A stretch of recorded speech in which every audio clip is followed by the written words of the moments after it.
Vamos verificar agora, então, só de maneira ampla, as alterações que a Lei número 13.964/2019 fez no âmbito de legislações especiais, começando então aqui, ó, pela LEP. Então, esta lei fez várias alterações no âmbito da LEP, da Lei de Execução Penal, a lei que rege a execução da pena do réu, né? Então, se nós formos ver estas alterações, lá no artigo 9º-A, tivemos aí o parágrafo 1º-A, dizendo o seguinte, que a regulamentação deverá fazer constar garantias mínimas de proteção de dados genéticos, observando as melhores práticas de genética forense, né? Que trata exatamente dessa extração de material genético, né? Do autor de crime de natureza grave contra a pessoa por qualquer dos crimes da Lei 8.072 de 90, dos crimes hediondos, tá? E também, já tinha o parágrafo 2º, veio para o 3º. Deve ser viabilizado ao titular de dados genéticos o acesso aos seus dados constantes nos bancos de perfis genéticos, bem como a todos os documentos da cadeia de custódia que gerou este dado, de maneira que possa ser contraditado pela defesa, tá?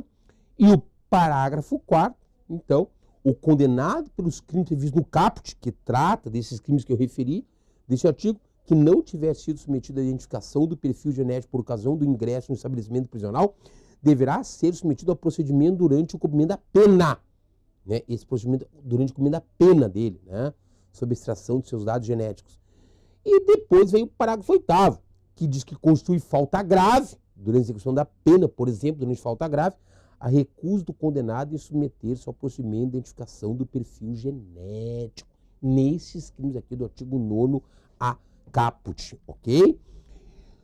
E também nós vamos lá para o artigo 50, pessoal, o artigo 50 da LEP, onde trata das faltas disciplinares, que começa o artigo 49, né? As faltas disciplinares dos presos, que podem ser, claro, faltas leves, médias, graves. E no artigo 50, nós tivemos ali, no que tange as faltas graves, a introdução desse inciso 8º, recusar submeter-se ao procedimento de identificação do perfil genético, uma falta grave. Gera um procedimento lá de apuração da falta, né? Ao preso, incluindo até mesmo em benefícios penais, processuais penais. O artigo 52, que trata do regime disciplinar diferenciado, assim agora dispõe: a prática de fato previsto como crime doloso constitui falta grave e, quando ocasionar subversão da ordem ou disciplina internas, sujeitará o preso provisório ou condenado nacional ou estrangeiro, sem prejuízo da sanção penal, ao regime disciplinar diferenciado, com as seguintes características do famoso RDD: duração máxima de até 2 anos, sem prejuízo de repetição da sanção por nova falta grave da mesma espécie, recolhimento de cela individual, é o RDD, né? O regime disciplinar diferenciado, visitas quinzenais de 2 pessoas por vez, a serem realizadas em instalações equiparadas para impedir o contato físico e a passagem de objetos por pessoa da família, ou, no caso terceiro, autorizado judicialmente com duração de 2 horas, direito do preso a sair da cela por 2 horas diárias para banho de sol, em grupos de até 4 presos, desde que não haja contato com preso do mesmo grupo criminoso. Quinto, tudo disciplinando, né? Disciplinando o regime disciplinar diferenciado, o RDD, lá, por exemplo, durante a execução da pena do preso.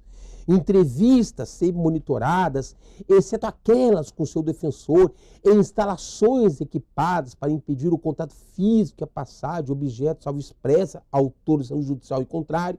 Fiscalização do conteúdo da correspondência endereçada ao preso, participação em audiências judiciais, preferencialmente por videoconferência, garantidos a participação do defensor no mesmo ambiente do preso. Parágrafo 1º. O regime disciplinar diferenciado também será aplicado aos presos provisórios, hein? A um preso preventivo ou condenados nacionais ou estrangeiros. que apresentem alto risco para a ordem, a segurança e o estabelecimento penal da sociedade, sobre os quais recaem fundadas suspeitas de envolvimento ou participação a qualquer título em organização criminosa, associação criminosa ou milícia privada, independentemente da prática de falta grave. Quando for no parágrafo 5º, você vê, né, consubstanciais alterações na LEP. Quando for para o 3º, perdão, existindo indício de que o preso exerça liderança, né? Não tinha esse parágrafo, em organização criminosa, associação criminosa ou milícia privada, ou que tinha atuação criminosa em 2 ou mais estados da federação, o RDD, o regime disciplinar diferenciado, será obrigatoriamente cumprido em estabelecimento prisional federal, hein? Olha só. Parágrafo 4º, pessoal. Olha aí, ó. Prato cheio para concursos públicos. Na hipótese dos parágrafos anteriores, o regime disciplinar diferenciado poderá ser prorrogado sucessivamente por período de 1 ano, existindo indícios de que o preso continua apresentando alto risco para a ordem, a segurança, o estabelecimento penal de origem ou da sociedade. 2. Mantém os vínculos ainda com organização criminosa, associação criminosa ou milícia privada, considerados também o perfil criminal e a função desempenhada por ele no grupo criminoso, a operação duradoura do grupo, a superveniência de novos processos criminais e os resultados do tratamento penitenciário. Parágrafo 5º. Na hipótese prevista para o 3º artigo, o regime disciplinar diferenciado deverá contar com alta segurança interna e externa, principalmente no que diz respeito à necessidade de se evitar o contato do preso com membro de sua organização criminosa, associação criminosa ou milícia privada ou de grupos rivais. Parágrafo 6º. A visita de que trata o inciso 3º do caput desse artigo será gravada em sistema de áudio ou de áudio e vídeo e com autorização judicial, fiscalizada por agente penitenciário. Parágrafo 7º. Após os primeiros 6 meses de regime disciplinar diferenciado, o preso que não receber visita de que trata o inciso 3º do caput, fazendo remissão ao inciso 3º que nós vimos, que trata aqui a lei, perdão, desse artigo, poderá, após prévio agendamento, ter contato telefônico, será gravado com uma pessoa da família, tá? Pessoa da família, 2 vezes por mês e por 10 minutos. Você lê que a lei regula, né? Então, ó, esse 52 aqui, voltando, sobre as visitas quinzenais e tal, todo o artigo modificado e precisa, né, que nós vimos aqui, o 52 e 3º, precisa o aluno saber. Tá? 112, o 112, pessoal, então, fala sobre a progressão de regime, né? O preso está cumprindo pena no regime fechado e vai para o semiaberto, vai progredir de regime. Diz agora 112. A pena privativa de liberdade será executada em forma progressiva com transferência para regime menos rigoroso a ser determinada pelo juiz quando o preso tiver cumprido ao menos. Então, para progredir de regime, requisitos para progredir de regime durante a execução da pena: 16% da pena se o apenado for primário e o crime tiver sido cometido sem violência ou grave ameaça à pessoa, um furto qualificado, por exemplo. 20% da pena se o apenado for reincidente em crime cometido sem violência ou grave ameaça. 25% da pena se o apenado for primário e o crime tiver sido cometido com violência ou grave ameaça à pessoa, roubo, por exemplo. 30% da pena se o apenado for reincidente em crime cometido com violência ou a pessoa ou grave ameaça. Isso aqui, para o seu concurso, ó, tem que saber. Matéria certa a ser indagada. 40% da pena se o apenado for condenado pela parte de hediondo ou equiparado, lei 8.072 de 90, se for primário. 50% da pena se o apenado for condenado pela parte de hediondo ou equiparado com resultado de morte, se for primário, vedado o livramento condicional. Condenado por exercer o comando individual ou coletivo de organização criminosa estruturada para a prática de crime hediondo equiparado, ou condenado pela prática de crime de constituição de milícia privada, lá do CBP, né? Artigo 288-A. 60% da pena se o apenado for residente na prática de crime hediondo ou equiparado. 70% para poder progredir de regime. Tem que cumprir 70% da pena pelo qual foi condenado, né? Se o apenado for reincidente de crime hediondo ou equiparado com resultado morte, vedado nesse caso o livramento condicional, que está regulado também no artigo, a partir do artigo 83 do Código Penal, o livramento condicional. Parágrafo 1º. Em todos os casos, o apenado só terá direito à progressão de regime se sustentar boa conduta carcerária, além desses requisitos numéricos, né, objetivos, comprovada pelo diretor do estabelecimento, respeitadas as normas que vedam a progressão. Então, além desses requisitos objetivos, tem esse requisito também subjetivo, né? Requisitos objetivos e subjetivos. Para segundo, a decisão do juiz que determinar a progressão do regime será sempre motivada, né, fundamentada e precedido de manifestação do Ministério Público e do defensor. Procedimento que também será adotado na concessão do livramento condicional. Então, primeiro o preso progride o regime e, cumprido uma parte da pena, aí maior pede o livramento condicional. Aí ele sai do sistema prisional e fica na condicional até o final do cumprimento da pena, mediante, então, condições. Descumpridas as condições, volta ao sistema prisional. Parágrafo 5º. Vamos lá. E o defensor, procedimento que também será adotado na concessão do livramento condicional, do indulto e comutação de penas, que também se estuda aqui na LEP, respeitados os prazos previstos nas normas vigentes. Parágrafo 5º. Não se considera hediondo ou equiparado, para os fins desse artigo, o crime de tráfico de drogas previsto no parágrafo 4º do artigo 33 da Lei 11.343 de 2006, aí, que tem um tratamento especial nesse caso. Tá? Então, não vai ser considerado de hediondo, né? O 33, parágrafo 4º, para fins, então, dessa regra de progressão de regime aqui, tá? Aquele tráfico lá do artigo 33, parágrafo 4º, aquela hipótese, ok?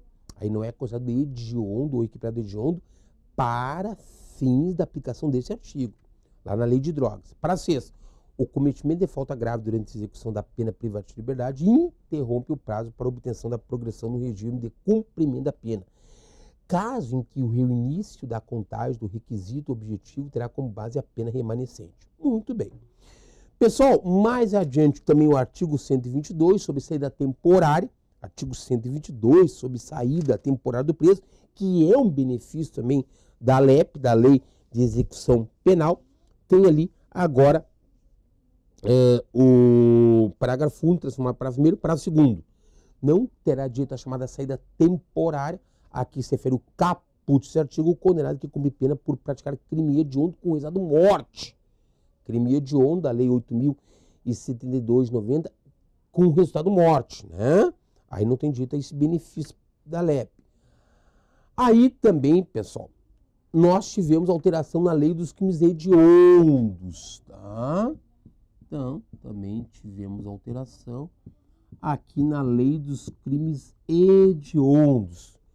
Diz, então, o artigo 1º agora, ou seja, quando lá na lei 8.072/90 você vai estudar os crimes hediondos, o artigo 1º tipifica quais são os crimes considerados hediondos, consumados ou tentados, né? Então, no artigo 1º, inciso 1, é considerado também hediondo o homicídio, quando praticado em atividade típica de grupo extermínio, ainda que cometido só por um agente, e o homicídio agora qualificado, do 121, parágrafo 2º, incisos 1, 2, 3, 4, 5, 6, 7 e 8, o roubo circunstanciado pela restrição da liberdade da vítima, o 5.7, parágrafo 2º, inciso 5º, também, então, é considerado hediondo a partir de então.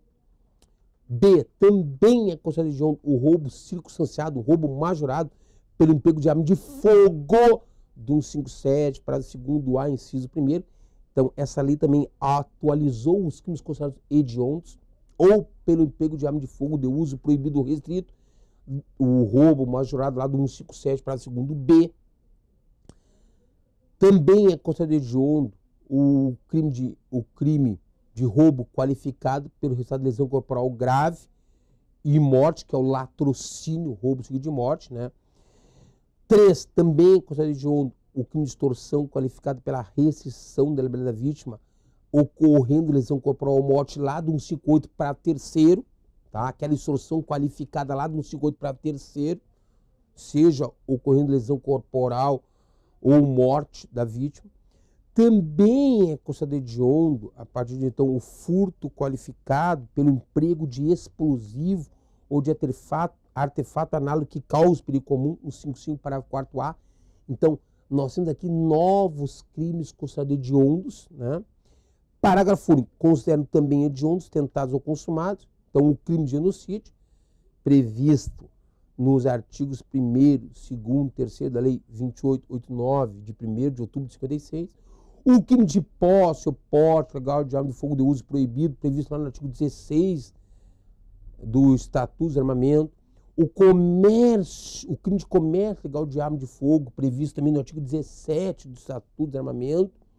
E também é considerado, então, hediondo, a partir de então, o hediondo, o equiparado hediondo, considerado crime hediondo, pessoal, o crime de tráfico internacional de arma de fogo, acessório ou munição, previsto no artigo 18 da Lei de Armas. Então, olha aqui, ó, são novos crimes aqui considerados hediondos.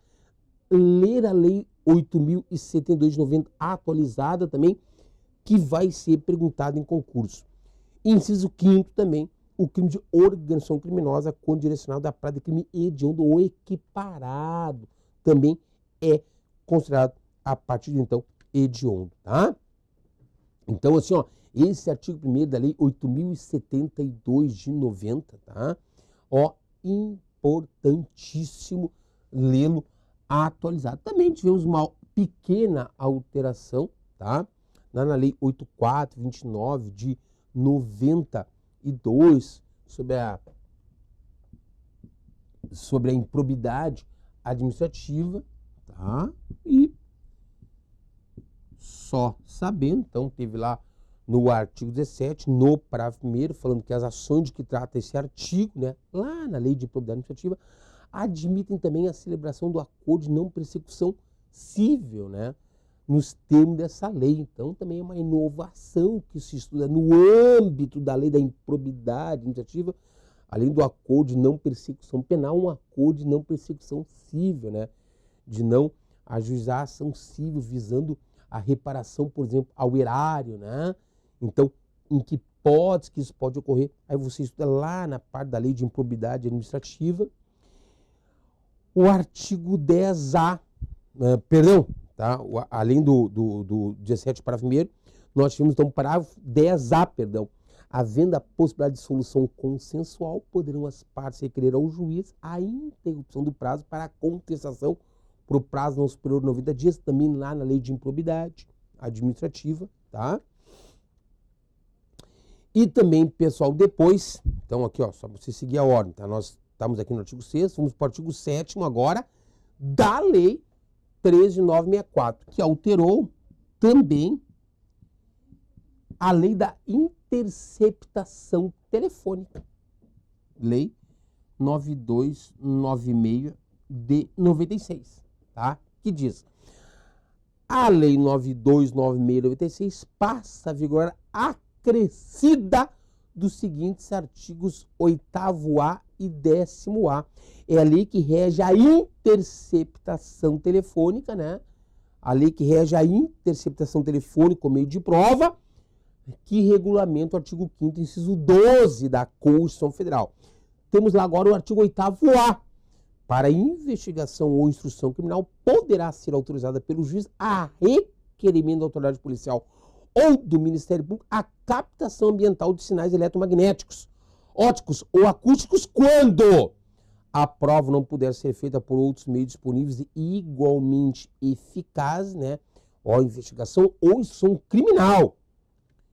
2. Houver elementos probatórios razoáveis de autoria, infrações ou de participação em infrações criminais cuja pena máxima de prisão sejam superiores a 4 anos para esse meio de prova, para os deferir esse meio de prova, ou infrações penais conexas a estes crimes, Parágrafo primeiro, o requerimento deverá descrever circunstanciadamente o local e a forma de instalação do dispositivo de captação ambiental.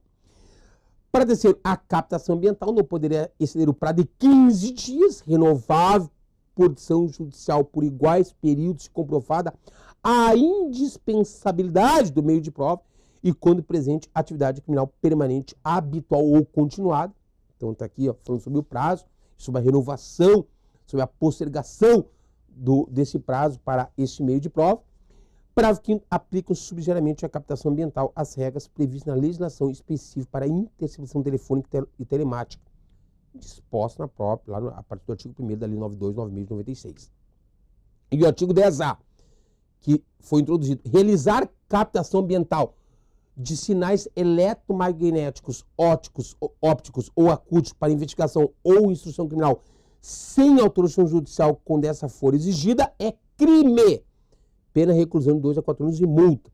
Não há crime se a captação é realizada por um dos interlocutores. Aí não haverá crime. Entende que isso aqui é uma causa especial de exclusão da ilicitude, da antijuridicidade. O fato vai ser típico, mas não será antijurídico, então não haverá crime. Porque para haver crime, o fato tem que ser típico, antijurídico e culpável. Entende que isso aqui é uma causa especial, porque está previsto uma lei especial de exclusão da ilicitude, da antijuridicidade do fato. Para a segunda pena será aplicada em dobro ao funcionário público que descumprir a determinação de sigilo das investigações que envolvam a captação ambiental ou revelar o conteúdo das gravações enquanto mantido o sigilo judicial. Também, pessoal, alteração no que tange a Lei 9.613 de 98, devidamente alterada, né? Claro,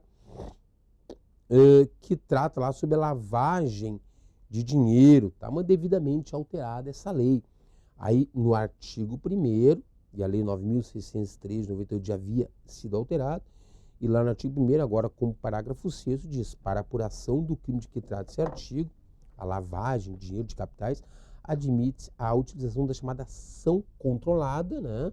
Ação controlada e da infiltração de agentes, tá?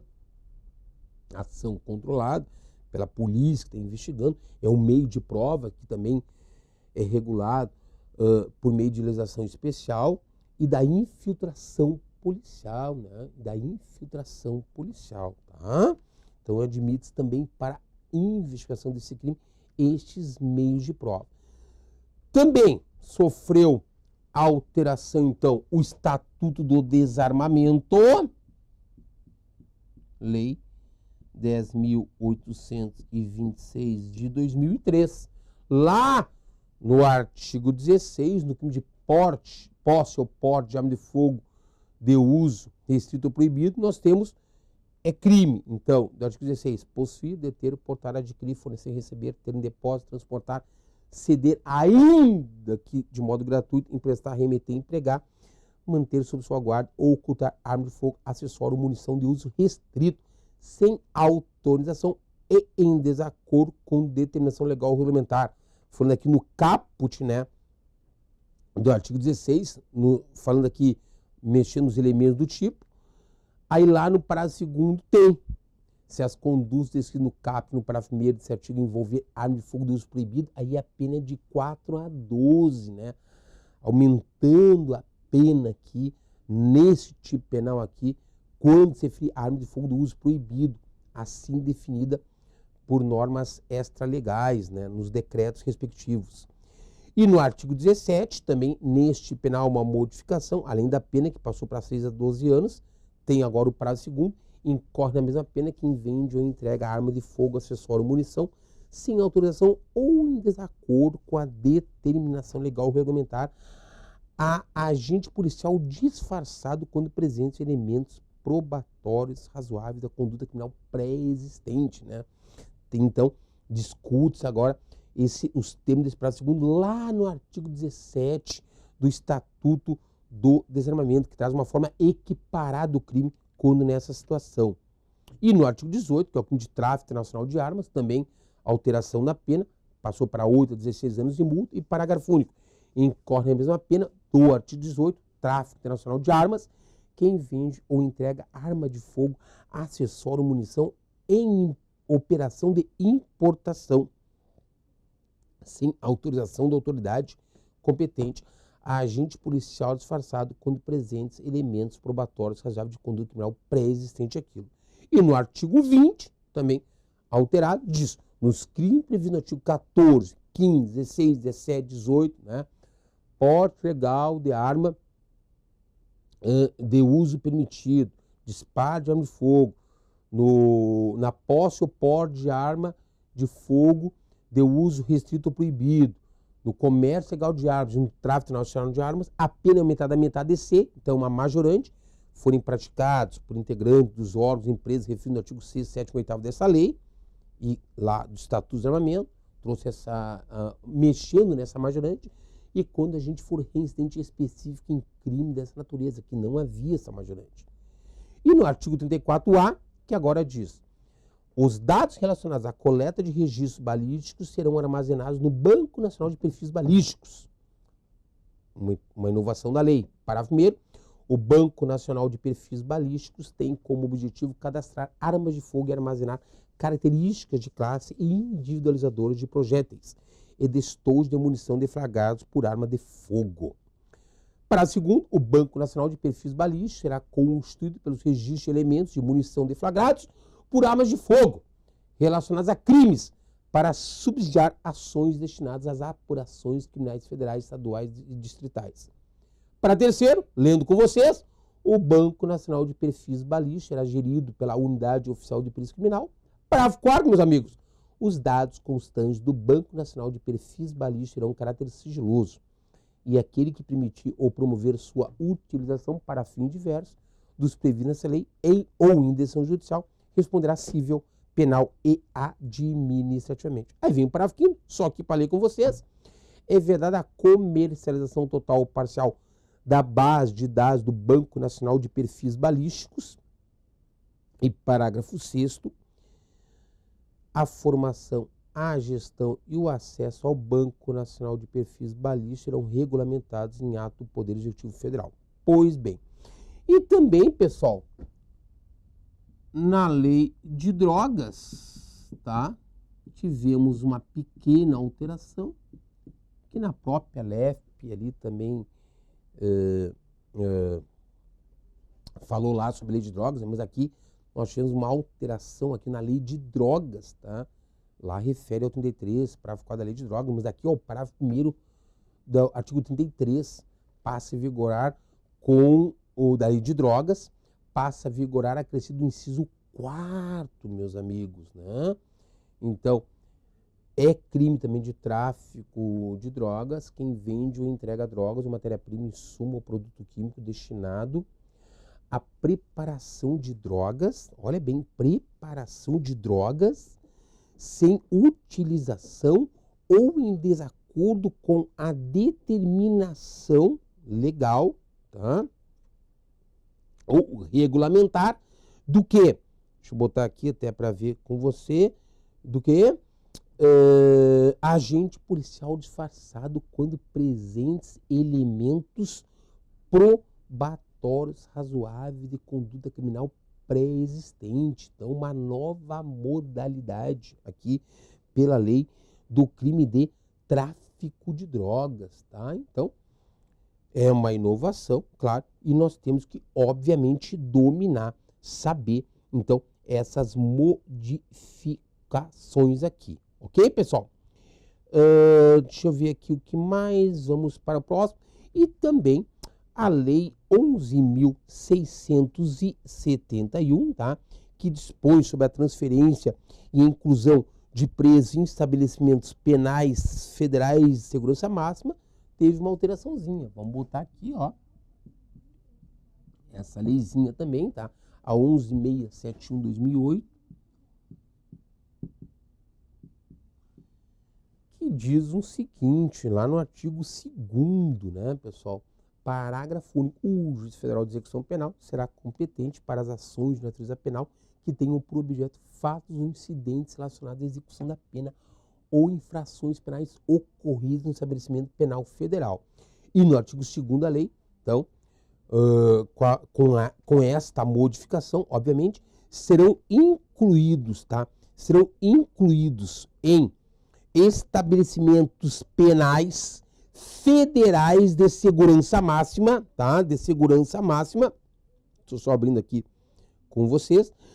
Aqueles para quem a medida se justifique no interesse da segurança pública, tá? Ou do próprio preso, seja condenado já de forma definitiva, seja um preso provisório. Então, sob a inclusão desses presos em presídios de segurança, presídios federais de segurança máxima, tá?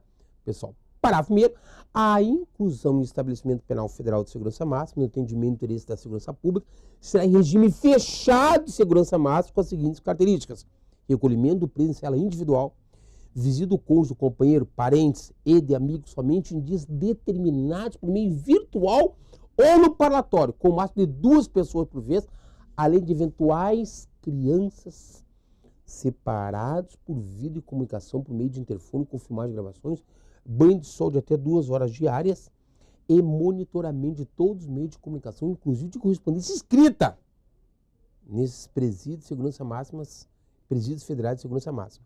Nesses casos, os estabelecimentos penais federais de segurança máxima deverão dispor de monitoramento de áudio e vídeo no parlatório e nas áreas comuns para fins de preservação da ordem interna da segurança pública, vedado o seu uso nas celas e no atendimento advocatício, claro, né?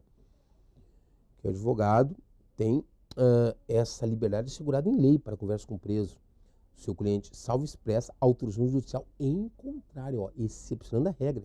As gravações das visitas não poderão ser utilizadas como meio de prova de infrações penais pretéritas ao ingresso do preso no estabelecimento.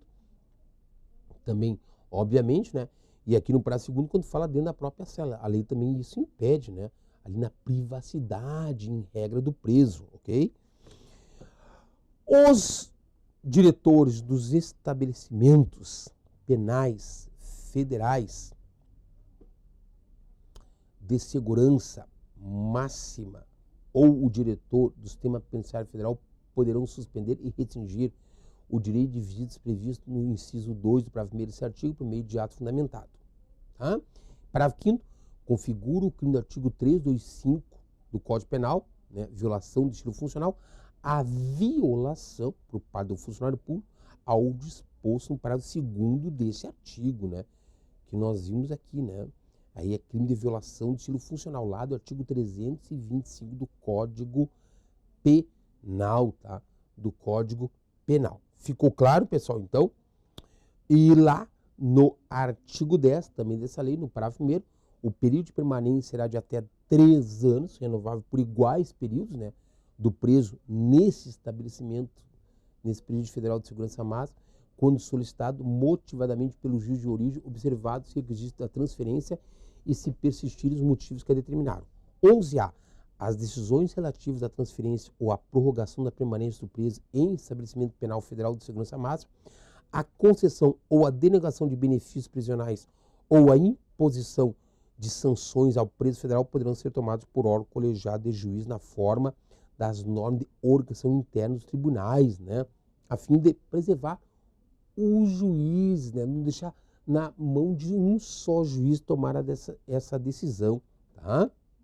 E sim por órgão colegiado. Então, você viu aqui no artigo 3º a modificação e depois, então, no artigo 10º também essa modificação, né? E no artigo 3º, claro, todos esses parágrafos. E no 10º, aqui, ó, peraí, deixa eu voltar aqui nisso com você, final de aula. Então, vimos a alteração do artigo 2º, parágrafo único, esse artigo 3º, o artigo 10º, perdão, no parágrafo 1º, o 11A, as decisões relativas à transferência ou à prorrogação da permanência do preso em estabelecimento penal federal de segurança máxima, a concessão ou a denegação de benefícios, já li, né? Já li. De benefícios prisionais ou imposição de sanções ao preso federal poderão ser tomadas tal. Já lemos isso, tá? Só para leitura aqui. 11B, perdão. Os estados de Distrito Federal poderão construir estabelecimentos penais de segurança máxima ou adaptar os já existentes aos quais será aplicável em couber o disposto nessa lei. Óbvio, né? Muito bem. E também, pessoal, a alteração na lei 12.037, tá? De 2009. Também tivemos lá uma pequena alteração na parte da identificação criminal, que diz, artigo 7º-A agora, a inclusão dos perfis genéticos dos bancos de dados ocorrerá no caso de a exclusão, perdão, dos perfis genéticos dos bancos de dados ocorrerá no caso de absolvição do acusado, tá? Aí tem que isso ser excluído. No caso de condenação do acusado, mediante requerimento, após depois 20 anos do cumprimento da pena, também, ó, tem que ser excluído o perfil genético lá do banco de dados genéticos de que trata a legislação concernente. E o 7º-C, fica autorizada a criação do Ministério da Justiça e Segurança Pública do Banco Nacional Multibiométrico e de Impressões Digitais, até para fins de futuras investigações criminais, se for o caso, que tem que ser disciplinado aí na forma aí do parágrafo 1º, na forma do parágrafo 2º, a 3ª, aí só leitura, 4º, 5º, 6º, 7º, 8º, 9º, tá? 10º, o 11º, tá? Que aí disciplinam tudo isso aí. E também, pessoal, nós tivemos aí na alteração na lei 12.694 e a lei, então, que sofreu alteração 12.694 de 2012. 2012, a qual, pessoal, dispõe sobre o julgamento, no caso, o processo de julgamento colegiado em primeiro grau de jurisdição no que tange a crimes praticados por organizações criminosas, que é uma lei especial. E esta leizinha aqui, então, foi acrescida do artigo 1º-A, que também fica para leitura dos alunos, tá? É uma lei especial. Logo a seguir, que sofreu profundas modificações, a lei das organizações criminosas, tá? Lei 2.850 de 2013, muita atenção também nessas alterações aqui do artigo 2º da lei. O artigo ali, o terceiro B em diante, que fala sobre a colaboração premiada na lei das organizações criminosas, tá? O artigo 3º-C, o artigo 4º, lá no parágrafo 4º, parágrafo 4º-A, o parágrafo 7º desse artigo 4º, ok? Muito, muito importante para a leitura, o parágrafo 7º-A, parágrafo 7º-B, o parágrafo 8º, o parágrafo 10º-A, o parágrafo 13º, né? Lá também mais alterações adiante no parágrafo 16º, parágrafo 17º, parágrafo 8º, no artigo 5º, inciso 6º, ó, todas as alterações aí para você ver, no artigo 7º, parágrafo 3º, então, tudo isso é importante. O próprio artigo 10A, também, com essa introdução, são profundas modificações na lei de organizações criminosas, aí deixamos para leitura. O artigo 10B também, tá? 10C, 10D, o artigo 11 lá no parágrafo único, tá? Então, são modificações, claro, que quando tem uma aula só sobre a lei das organizações criminosas, aí se detalham todas essas alterações, tá? Ainda, pessoal, a lei número 13.608, tá? Que dispõe lá sobre recebimento de denúncias em matéria criminal, recompensa de informantes, vamos assim dizer, também sofreu uma pequena modificação, que é a lei número 13.608, aqui, claro, só para leitura, né? Muito difícil até de ser cobrada nos concursos, mas tá aí, sofreu uma alteraçãozinha com a inclusão do artigo 4º-A desta lei, tá? 4º-B, 4º-C, que aí remete lá para a Lei de Proteção à Testemunha, né? Que é a Lei 9.807 de 99, tá? Então, leituras. A Lei 8.038 também, que dispõe sobre o processo criminal perante os tribunais, tá? Também sofreu alteração. Deixa eu botar, ó, aqui melhor, ó. Lei 8.038 de 90, tá? Na matéria de processo penal, também sofreu alteração. Depois, o artigo 3º desta leizinha aqui, da 13.756, também sofreu alteração. Vamos botar aqui, ó. Tá? Tudo com o advento dessa lei aqui, né? Também, ó, alterou essa leizinha aqui, só leitura do aluno, né? Opa, deu aqui, tá? E depois o artigo 18 desta lei também altera, então, o Código de Processo Penal Militar, não é, pessoal? O Código de Processo Militar, o Decreto-Lei, você está vendo aí, ó, Decreto-Lei, né, 1002, que também é bom saber a alteração de 69. O CPPM, não é isso? Que teve o acréscimo no artigo 16A, ok? 16A, que também fica aí para leitura. O artigo 19 dessa lei, então, revoga o parágrafo 2º lá da Lei dos Crimes Hediondos, e depois vem o artigo 20 falando sobre a entrada em vigor da lei, ok? Então, pessoal, são alterações claramente importantes, que devem ser estudadas, devem ser lidas com atenção. É uma mudança radical no âmbito da legislação penal e processual penal. E aqui é só para nós identificarmos estas mudanças, lermos as mudanças e aguardar a decisão definitiva do Supremo Tribunal Federal em sede das ADIMs que mencionamos, ok? Então, encerrada a nossa aula.